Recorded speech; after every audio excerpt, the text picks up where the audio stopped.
What is up, my 8-Push peeps? Welcome to week 2. I'm super excited to have you back for another week of exceptional learning and thinking and considering and writing. A couple important announcements to get out of the way as we begin. Announcement 1, our period 2 test is coming up at the end of this week. More information to come via Google Classroom and an email, but please be aware that your first opportunity to demonstrate what you have learned and understood and processed is coming up at the end of this week, and it is a big grade, so make sure you are preparing accordingly.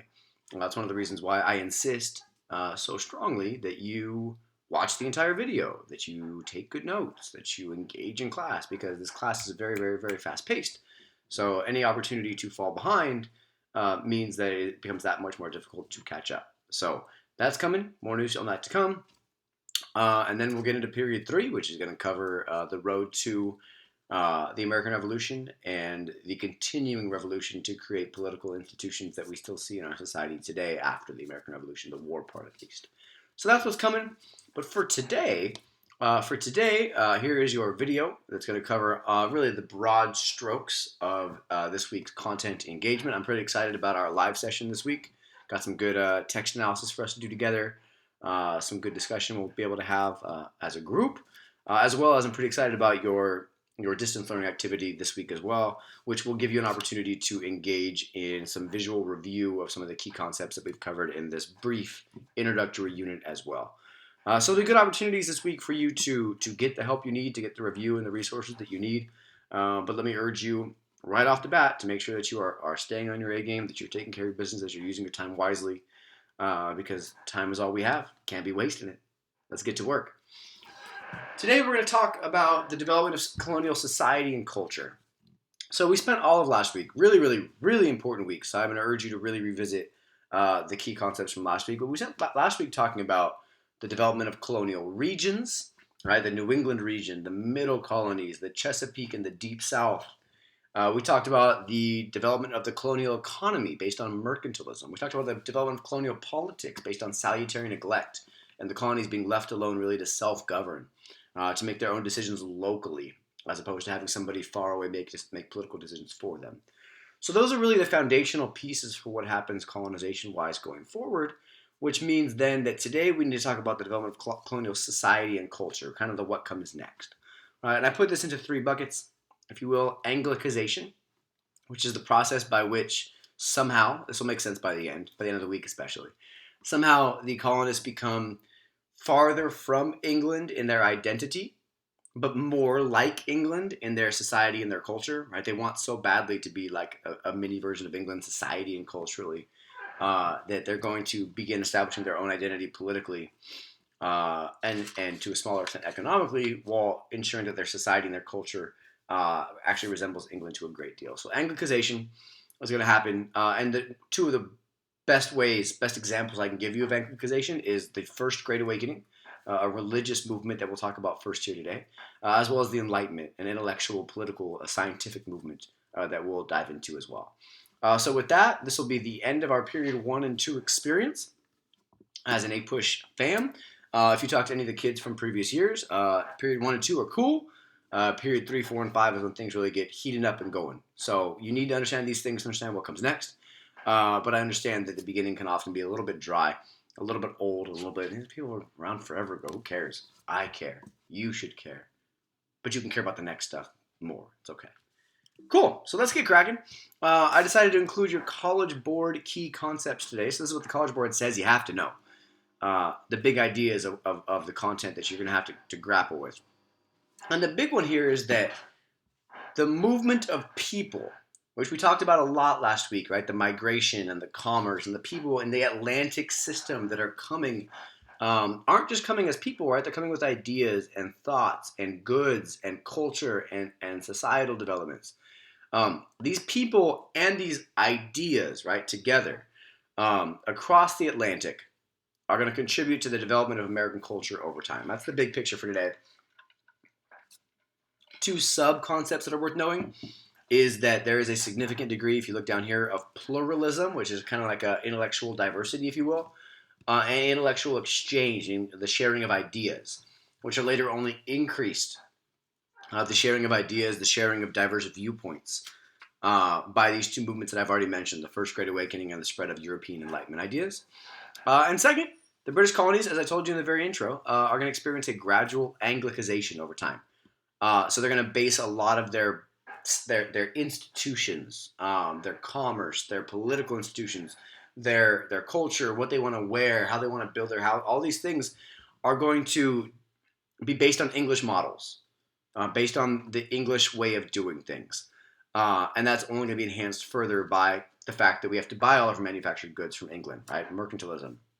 The fact that much of our print culture, much of the newspapers and the books and the media comes from England, so we're absorbing English ideas in that way. The religious movement, the First Great Awakening, is going to spread from England as well. So a lot of these things that really turn into American culture are just an American version of what's happening in England. Okay, so let's start by looking at kind of the tiers of colonial society and culture. Colonial society and culture is going to be structured in a fairly similar way that it is across the sea in England. It's just important to note that, like I told you last week, the class structures are less rigid, meaning you're much more likely to have the opportunity to move up in class or to fail your way into moving down in class in the American colonies than you would have been in England. Right? Wealthy landowners that have access to the best and largest plots of land are going to dominate the top of American society and culture from the south to the north. We can look at this in the South as a byproduct of the head-right system from last week. Very, very important, kind of foundationally speaking, in terms of those people that had enough means, enough money to bring a lot of indentured servants and thus were granted a lot of land under the head-right system. Below that is this merchant class. This commercial class is doing the trading and the buying and the selling. Below that is the small farmers. We're going to call those in American society later the yeoman farming class, which is like the small, self-sustained farmers who are just farming what they need, trading off their surplus to get what they can't grow. Not this big like cash crop plantation style farmers. Those are here at the top, these wealthy landowners. Below that are the craftspeople, people that have some sort of a craft. We think of these today as like plumbers, electricians, right? Some of those skilled laboring jobs. Obviously, below them are the slave population, whether that be the massive slave population that's growing in the southern colonies or the much smaller but still present slave population that is there in the middle and the northern New England or northern colonies. So this social structure looks a lot like England, like Europe, but it's important to know that there is certainly more opportunity in the colonies. It's less dependent on heredity. It's less dependent on how you're born and more dependent on what you do. Now, that doesn't mean that being born rich isn't a huge advantage. That's false. It just means that there's more opportunity to move up in social class here than there would be in a long-established hierarchical situation that we would see in England. And this is one of the things that's going to attract so many immigrants. Isn't that you're going to come to America and be rich. It's just that you are going to come to America and have a better chance of getting rich than you would be if you stayed home. Gender roles are still largely defined in a patriarchal, male-dominated society. It is the men that are owning the land. It is the men that are largely seen as the laborers, the workers of the land or the jobs, whatever it is. But women do have a more respected role in society, right? In a underdeveloped society that is still progressing towards society and culture that we think of today, all hands on deck matter. So women are submissive to men but respected, with very important but not ever paid domestic responsibilities to help run the farms, to help raise the kids, etc. And women, of course, in the colonial days have no political rights. That's going to be true on and off for much of this first semester of American history, but we'll talk soon about some ways that women are going to exert control without having formal political rights, which is really important to understanding the development of what becomes a women's rights movement. So that's colonial society as a whole, holistically speaking, top to bottom. If I'm going to break it down a little bit by region, which still really, really matters, it's going to look similar in that the landowners, the people that have access to the most land equals money, and money equals power in early world history. It's still true today. But the people that own the land in New England, followed by the professionals like the doctors and the lawyers, and the merchant class are going to dominate in New England. In New England, we don't see like a planter class, like a plantation style agriculture, because their soil, their environment, their geography, their weather is not going to support that style of economy. But instead, it's those that have other means of controlling the economics that are going to dominate colonial society in New England. We can see here with this, I apologize for the slightly blurry um, social pyramid here in New England, right? It's the merchant class, the people that have the large, not necessarily cash crop farms, but there is some agriculture in New England, followed by the artisan class, the people that have like a skilled trade, followed by the small farmers who are just getting by, the laboring class who don't own their own business or own their own anything and they're just working for somebody else. The former indentured servants are down at the almost bottom. Of course, the slaves are at the bottom of New England society. The middle colonies themselves, of course, the middle colonies have a unique economy in that there is a significant agricultural component, the breadbasket piece, growing grain and wheat, the types of crops people can use to make food. The breadbasket agriculture of like Pennsylvania and inland New York is important. But the middle colonies also have this huge commercial experience because they're the biggest seaports. They're the ones engaging in the most transatlantic commerce. So because of that, in the middle colonies, their society is dominated by both, right? The wealthy merchants who are in like the cities like New York City and Philadelphia, as well as the farming class that is making a significant amount of income off of the breadbasket type of crops. And in the middle colonies, because there's so much happening and so much change and so much diversity, the class structure is very, very fluid. Right, the idea of the American dream, right, of being able to come as a poor immigrant and work your way up is much more likely in the middle colonies than anywhere else because their societies are more diverse, more fluid, and less rigid.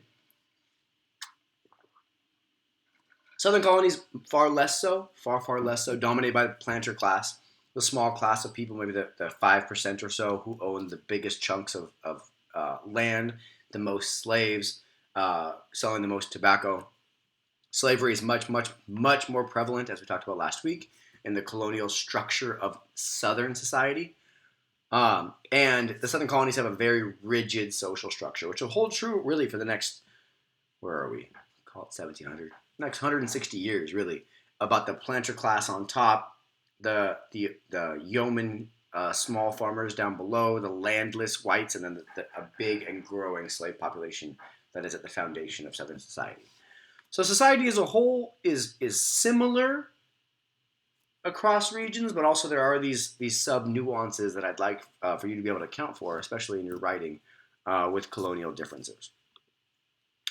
Now, politically speaking, the colonies are, with some limitations, able to self-govern, and that is because of salutary neglect, and because the British are much more concerned with what's happening economically under mercantilism than they are politically under anything else.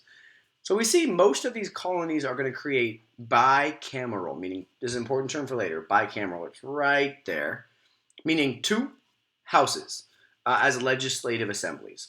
That is going to be kind of similar to what we see in Parliament with the House of Commons and House of Lords, right? The fact that you need to get both the lower house and the upper house on board with any sort of legislation, which is going to be an early form of like a check on power. These bicameral legislative assemblies, meaning that people are going to choose representatives who are going to go serve in these assemblies and make decisions on their behalf. Some of these legislative assemblies have, like, the upper class is appointed people from England, the lower class is elected from the colonies, but all the colonies differ. But it's important to note that this self-government, as democratic as it may be for the time, is still dominated across the colonies by people with power. We don't see a whole lot of everyday folks just serving in these legislative assemblies. In the southern colonies, it's dominated by the landed people that own the biggest chunks of land, the gentry class or the aristocrat class or the planter class. They're going to really dominate these legislative assemblies. In New England, not surprising to you, I imagine, it's going to be the church leaders, those who have the power in the church, who are going to be dominating the legislative assemblies in New England. There are governors, which is kind of like a mini king, in that it's like the executive authority. In each of these colonies, some of the governors are elected by the colonists, some are royally appointed. The governors have a lot of power, but often choose to exert that power for their own good, and they take bribes and the like. So the governors are a unique position in that they're supposed to be the ones that are really asserting English dominance, and they really aren't. And there are local governments as well, right? Little city governments, town governments. It's not just the Virginia House of Burgesses, very important, right? We talked about that last week. Huge turning point, huge beginning. But we also see little small like city governments or county governments that are really important as well. This is important for later, as the colonists really start embracing the idea of government close to home. Of I don't want somebody telling me what to do that's far away that doesn't know me. But if somebody tells me what to do and to pay a tax that's here in my community, then at least I know they'll be responsive to my demands, and I know where my tax is going, and I know that if I don't like them, I can go tell them at the local bar, like, hey, I don't like your policy on taxes, and things might change. So the colonists really begin embracing this idea of local government, of government close to home. Okay, across the board, voting is in general limited to adult males who have educated themselves, and/or people who own property. There are some exceptions, like Rhode Island, for example, which we talked about last week in this same video. Rhode Island is an example early on of a colony that allows all males to vote, before eventually walking that back some and saying all males who have property or a job. Right. So in general, suffrage or voting is limited to adult males who, depending on the colony, are either educated, New England, or property owners, the South. Also, politically, really important early court case is in New York, as the New York Colonial Court establishes in the John Peter Zenger case. We often just call it the Zenger case in APUSH. Establishes an early precedent, an early example of the freedom of the press, as John Peter Zenger in his newspaper is very critical of the royal governor. And the royal governor tries to put him in jail for it. And the court in New York decides, like, no, like because he wasn't lying, because his critiques of you were valid, like he has the right to do that. So it really sets up this early precedent in the colonists that it's okay to question authority. It's okay to say, I don't like what you're doing, Mr. Governor, Mr. Whoever, later, Mr. King, because my criticism is valid, because my criticism is real. So this is a really important development of colonial politics because it makes politics more accountable to the people because they know they can be criticized for what they do, as long as those criticisms are fair, honest, and true. Now, from an artistic standpoint, which is also part of culture, the arts, if you will, we see in cities, the colonists try really hard to be like England. The urban structures are going to be typical of English structures with European-style architecture. But most Americans are going to live on small farms away from the city centers, and on the frontier as well, where people are going to be living in much more rudimentary or basic housing that's usually built with logs. Why? A lot of forests in the colony, so they can put a lot of log cabins up. That's the architectural piece of the arts. From a literature standpoint, the colonists are going to become very, very, very, very, very literate. Arguably the most literate society in the world at that time. There's going to be a very healthy, we'll talk about this in our live session this week, but a very healthy print culture of local newspapers being distributed, of newspapers coming from England that are distributed. The colonists are reading religious sermons pretty religiously, no pun intended. All sorts of political essays, nonfiction books become. I published one cool example of early colonial press. It's from a man I imagine you've probably heard of, named Benjamin Franklin out of Philadelphia. He's going to start publishing monthly what's called Poor Richard's Almanac, which is like an early example of like a magazine, if you will, that just comes out with articles and facts and stories every month, so people can educate themselves. So we see even though formal education is a little more limited, there's a whole lot of self-education going on because the colonists are more literate. They can read at a higher rate. People are absorbing their information in a variety of ways, which is going to also contribute later to a very a smooth ability to spread information around the colonies, because there's networks to spread these things through because of these newspapers and the like, and because colonists can read. So keep that in mind for later. By 1762, which is just into the very beginning of our next unit, this one ends in 1750, 85% of people in New England can read. That's a crazy high rate. That's higher than like our percentage in society today. We all have freaking cell phones and the whole technology in the world at our hands, and a good chunk of society can't read. New England, 85% in 1762. Of course, in cities and among the rich, literacy rates are higher. Farmers and rural sectors have much lower literacy rates, largely because on farms everybody's got to get up in the morning, work all day, and go to bed when it gets dark. So there's less of an emphasis on literacy. Now, education is the last piece of culture and society that I want to speak on before we get into the Great Awakening and the Enlightenment. In general, at the beginning, education is going to be limited to wealthy males. We're going to see right after the Revolutionary War in the 1770s and 80s a push to start educating women, but we'll save that for when we get there. Females are going to learn domestic chores, how to cook, how to clean, how to raise kids, how to do these important domestic things, how to milk a cow. It matters too. So education is going to vary by region, north, middle, south, but also be pretty much limited to just males. There are some colleges, but most colleges are established not like we think of today, but instead to train preachers and pastors in how to lead a church and how to learn the Bible and these things. So most education is built for more of a theologic avenue, a theologic focus. Later, we see some new after the Revolutionary War, after the Enlightenment as well. We see the development of some schools that are based on practicing law. After the war, American lawyers start to become a more exalted position in society. So we start to see a heavier emphasis on educating lawyers in the law, as well as once we start figuring out that maybe we can't just pray away all of our diseases, we see the beginnings of what becomes medical schools as well. Now, based on region, New England, I'm sure you're not shocked, based on what you already know about the region, is by far the most educated of the regions.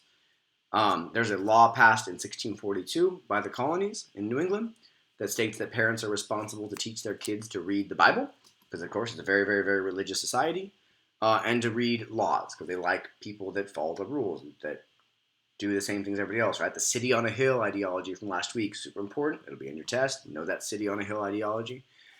But they also, in New England, pass a law that says any town that has over 50 families, which is not that many, 50 families, the town itself has to pay taxes and create a primary school, so to educate kids through like elementary school. And if you have over 100 families, you have to create like a middle school, a grammar school, to have kids educated through what we consider to like 8th grade. So in New England, we see the very beginnings of what becomes like taxpayer-funded education like we see today.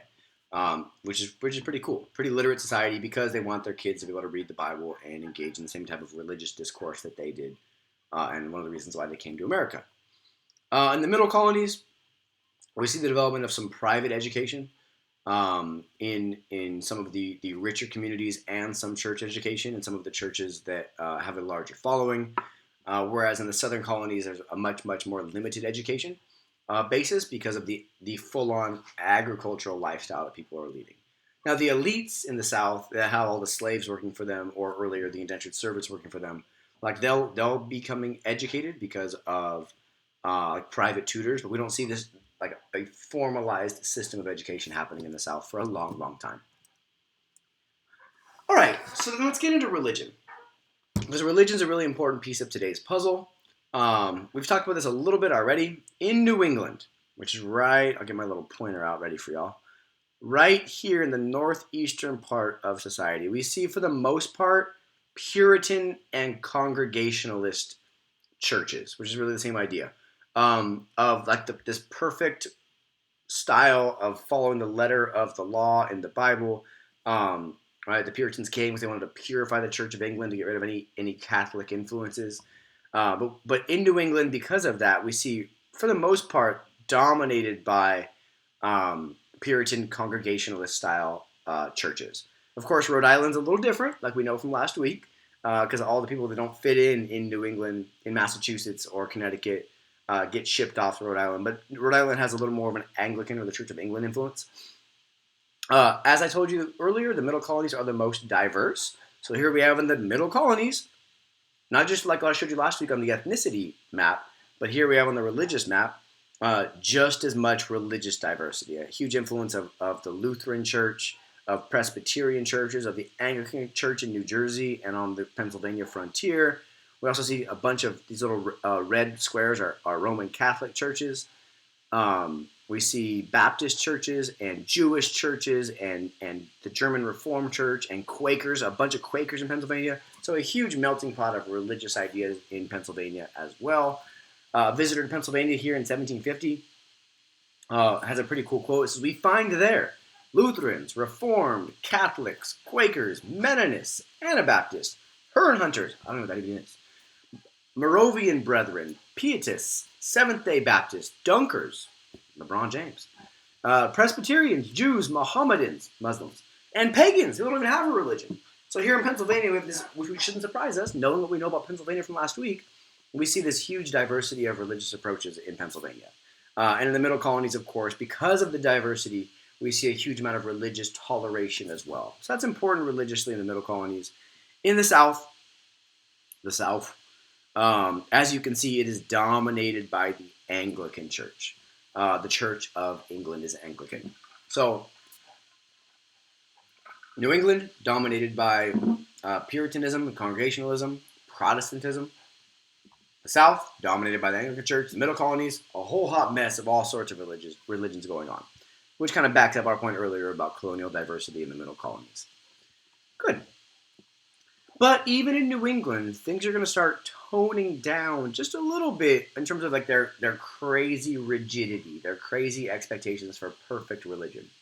1662, so 42 some years into colonization, we see what's called the halfway covenant. A covenant is a promise. Remember last time the covenant theology, but I watch you, you watch me, God watches us, we're all doing the right thing. 1662, they pass what's called the halfway covenant, which is going to liberalize or relax the church requirements and the church rules. It's going to make religion a little bit less strict, a little bit less oppressive, a little bit less controlling. They're going to back off a little bit. They do so because a lot of people are being turned off. This new generations, terrible English. These new generations of Puritans or new kids that are being born in New England are less radical than their parents.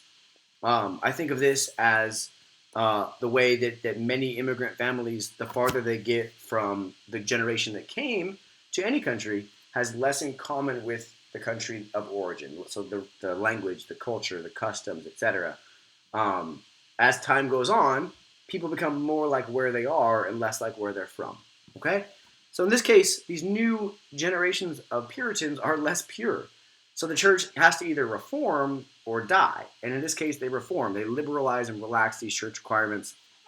They make it less strict regulation-wise to be a member of the Puritan church, which is going to start chipping away at this like rigidity that we see in New England society. A couple years after that, we have the Salem witch trials in New England, which are crazy. These young women are acting strangely, are acting all sorts of weird. And they accuse an African slave woman and two local white women of witchcraft. It creates this huge fear and furor over witches in New England, and everybody starts accusing each other. He's a witch, she's a witch, they're all witches. It's crazy. It's mayhem. The judges they ignore what's supposed to be a ban on subjective evidence, which is like he said, she said. Judges are only supposed to admit like physical evidence and not just hearsay. 105 people are accused of being witches. 141 of whom are women. 19 people are actually killed. They're burned at the stake for being witches. 14 women and 5 men. But like the fact that like this happens in society and the way that New England society deals with it is going to be the next thing after the halfway covenant that also weakens Puritan influence and Puritan control in New England. Okay, so even in New England, which of course comes with the most strict and rigid religious structure, is sort of losing that piece of their structure in their society and culture as well. Good. So this is going to set the stage for the first of our two movements that I'll get through quickly. The first is the Great Awakening. The second is the Enlightenment. So knowing what's happening in society, as society is getting less religious over time because of time, because religion is very old school and European centric and structured and formal and boring. And because the colonists have become so literate, people don't want to go sit in church and have somebody read the Bible to them as if that's some sort of a spiritual experience. The thinking is like, well, I can read the Bible for myself. Like, why do I have to show up and have this old ass white dude read me the Bible? I mean, that's not fun. People feel that religion is dry and dull and distant and not personal, right? So people are falling away from religion in both England and the colonies. This new movement, the old way of doing things is that people need to be concerned with their inner emotions as opposed to their outward religious behavior. And like I told you a little bit ago, people in the New England area and elsewhere can now read and interpret the Bible for themselves, right?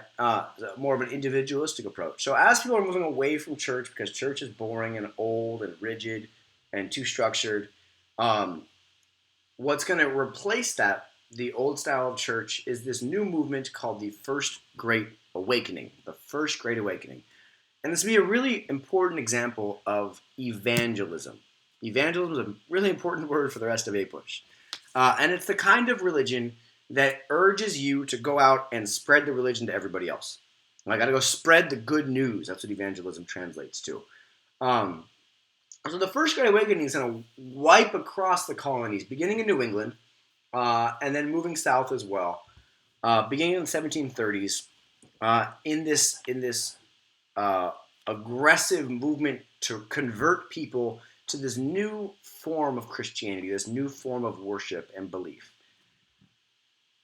What it's going to do is important, though. It's going to appeal to salvation instead of doctrine and governance. The old way of like, you need to listen to me, do this, and then you need to pray this way, and then you need to do this, and then that, and then you'll be saved. It's going to instead appeal to a more like personal experience as opposed to a formalized experience with you through a pastor or through a priest to God, but a much more personal relationship between individuals and God. And it's going to be way more emotional, right, than the old show up, I'm going to read the Bible to you, you're going to repeat after me in this prayer, and then you're going to go home. Right? It's way more emotional. Preachers will be shouting at you, yelling at you, telling you if you don't fix your life, you're going to go to hell. We'll read one of those sermons in our live session this week. Look forward to it. And it's going to be not set in like formal church buildings. It's going to feature two really important itinerant or traveling preachers that are going to go town to town to town and attract a huge following. Hundreds and hundreds and thousands of people are going to come out and watch these preachers preach outdoors. Not in a church, not in this old school structured format. So these preachers, George Whitefield and Jonathan Edwards are the two you should know, are going to become like American rock stars, right? Going town to town. This is Whitefield down here. Look at this fool. Out here outdoors. This dog's out here napping. He's preaching to men and women, old and young. This guy over here has got a freaking beer in his hand. We see people that are dressed nice and people that are dressed poor. So it's going to cut across class lines, which is really important. And it's going to create this conflict, religiously speaking, between old lights and new lights. Old lights are the people that like to do things the way it used to be done, whereas new lights are the people that are into the revivals or into the new style of religion. So the First Great Awakening is really, really important in that it reveals a new lived experience for the American colonists. We're going to see a decline or a decrease in the old school denominations of Christianity, like the Congregationalists and the Quakers and the Anglican Church, a huge decline in the membership in those churches, with a huge increase in these new denominations that encourage this style of religious practice. Another impact that I really want you to know is this leads to a huge increase in colleges. As more colleges pop up, places you know, like Harvard and Yale and Princeton, are going to pop up that are going to be meant to train this next generation of preacher.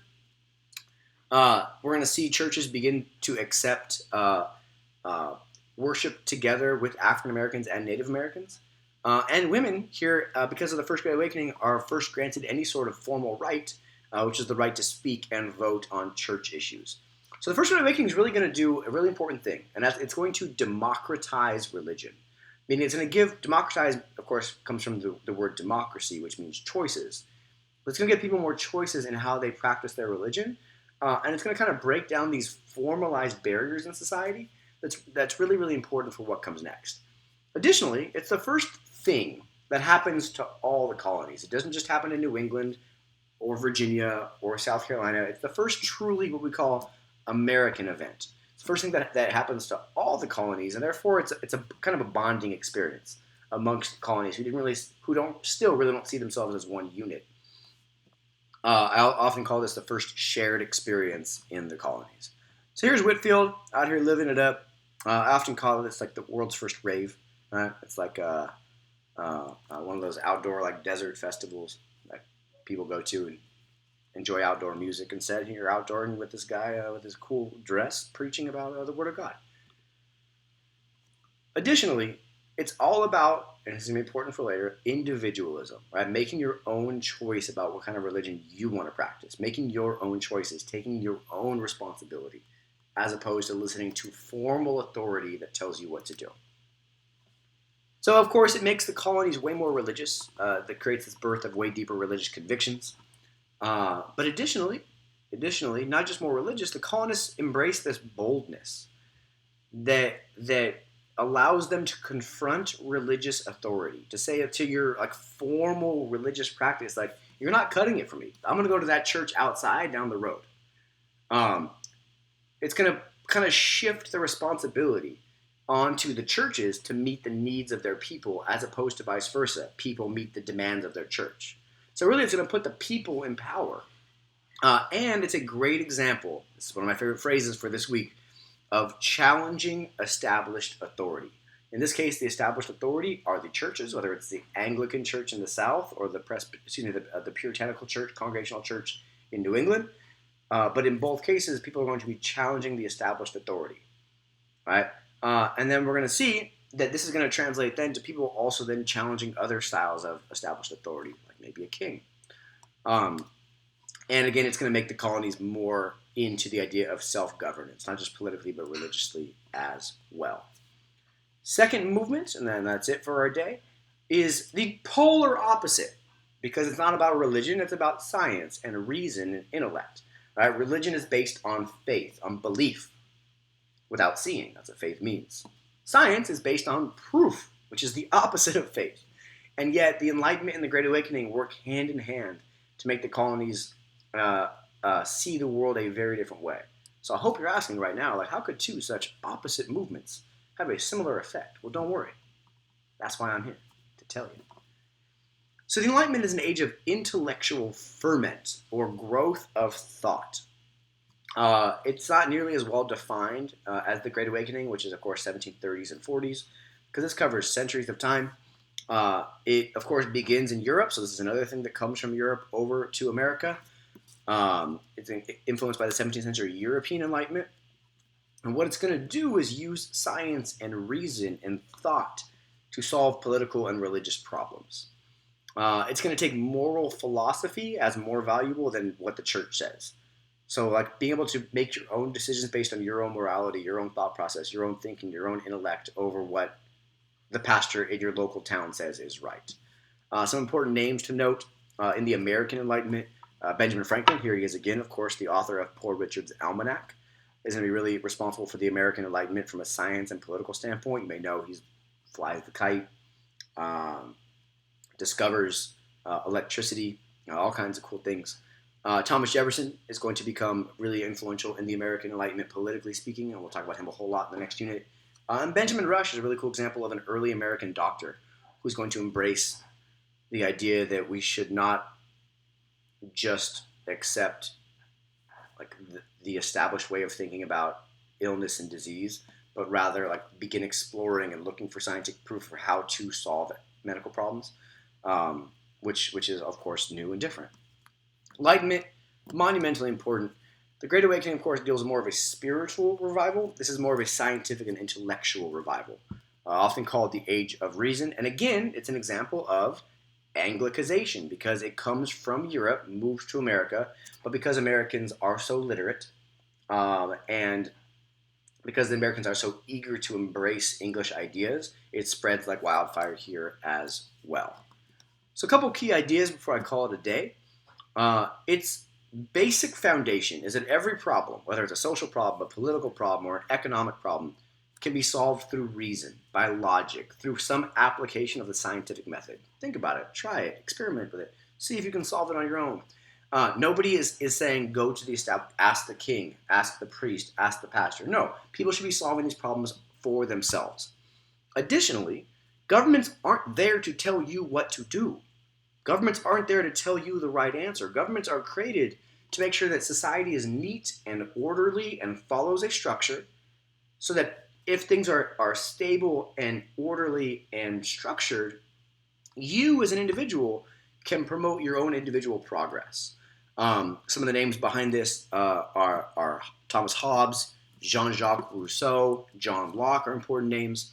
We'll talk about this in our extension session this week as well. And Baron de Montesquieu is really important as well, in that he says, like, in order to protect all of what we have, we can't give all the power to one person. We can't give all the power to one group. We need to separate powers amongst various groups so that our powers, our rights, and our privileges are protected. So those are important names: Hobbes, Rousseau, Locke, and Montesquieu for Enlightenment ideas. A whole lot of these Enlightenment ideas are going to spread similar to how the how the Great Awakening spreads in outdoor conversations and talks. But also a ton of them are going to spread in colonial taverns, the local bar, local meeting place, where people will just come, have some hard cider that's fermented from extra apples here in the colonies, and just talk about politics, talk about ideas, talk about the recent newspaper article they read. So this is an important chart. I would urge you to pause it at this point and really make sure that you've identified some of these Enlightenment thinkers and ideas.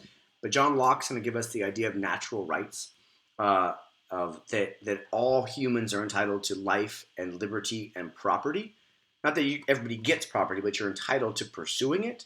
And the government's job is not to tell you what to do. The government's job is to protect those rights. That's why governments exist.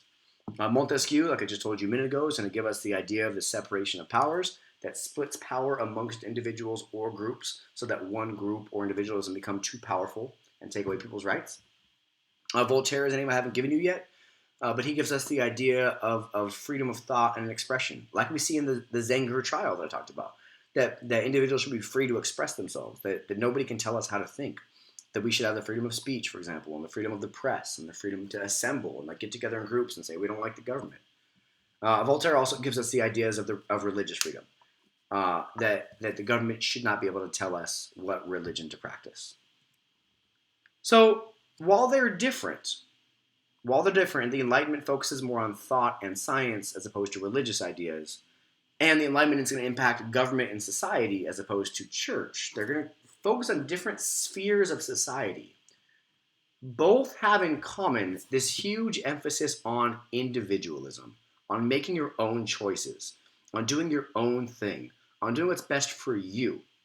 That the individual, people, can think for themselves and determine for themselves what is best, or what is right, or what is the correct answer. Not relying on what the church said or what your government said. So while these two things both have very different spheres of influence, they're both going to emphasize individualism, and they're both going to question established authority, whether that be religious authority in the Great Awakening or political or scientific authority, like the king in the Enlightenment. So that big commonality of individualism and challenging established authority is incredibly important as the thing that helps develop this colonial identity that's way too willing, according to the king later, to question established authority.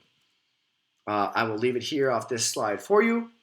And it's a good place to end in that it gives you some of the little snapshot Venn diagram pieces you should have. But I hope that you have had a great weekend, and I really look forward to getting back to work with us this week. Thanks, y'all.